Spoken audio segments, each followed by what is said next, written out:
tujuan Tuhan memberikan mujizat dalam kehidupan kita, supaya kita bisa menjadi saksi, menceritakan kepada banyak orang masih ada Tuhan yang hidup, masih ada Tuhan yang bisa menolong, masih ada jawaban. Ada begitu banyak persoalan yang tidak bisa diselesaikan secara hikmat manusia, butuh kuasa Tuhan. Dan yang menarik, tujuan Roh Kudus diberikan bukan untuk kita sekedar dijamah oleh Dia, tapi tujuan Roh Kudus diberikan agar kita menjadi saksi.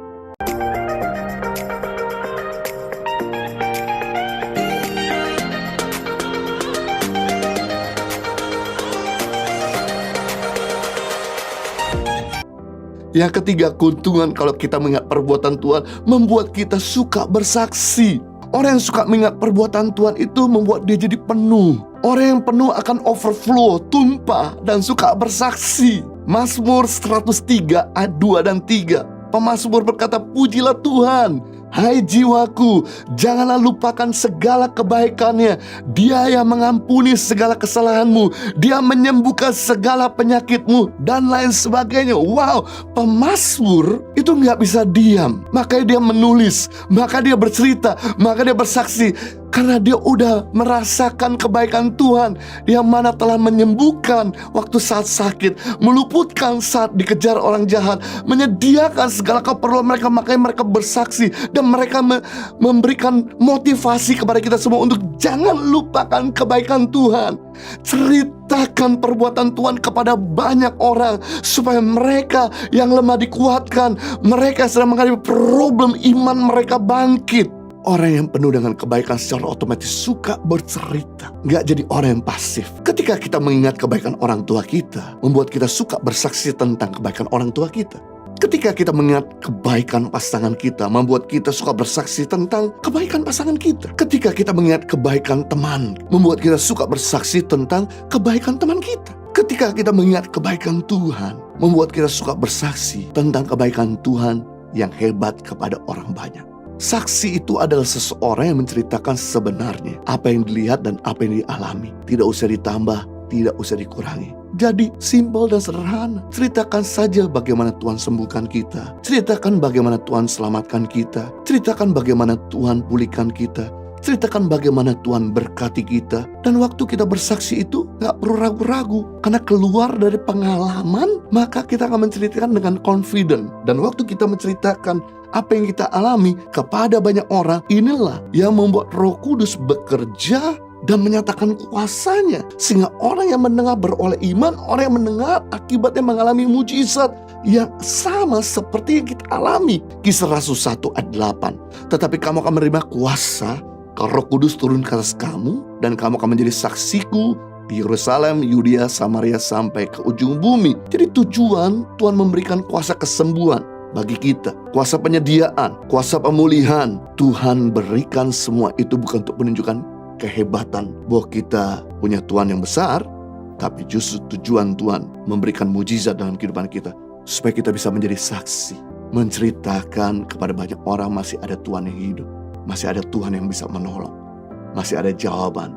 Karena ada begitu banyak penyakit yang gak bisa diselesaikan secara medis, butuh kuasa Tuhan. Ada begitu banyak persoalan yang tidak bisa diselesaikan secara hikmat manusia, butuh kuasa Tuhan.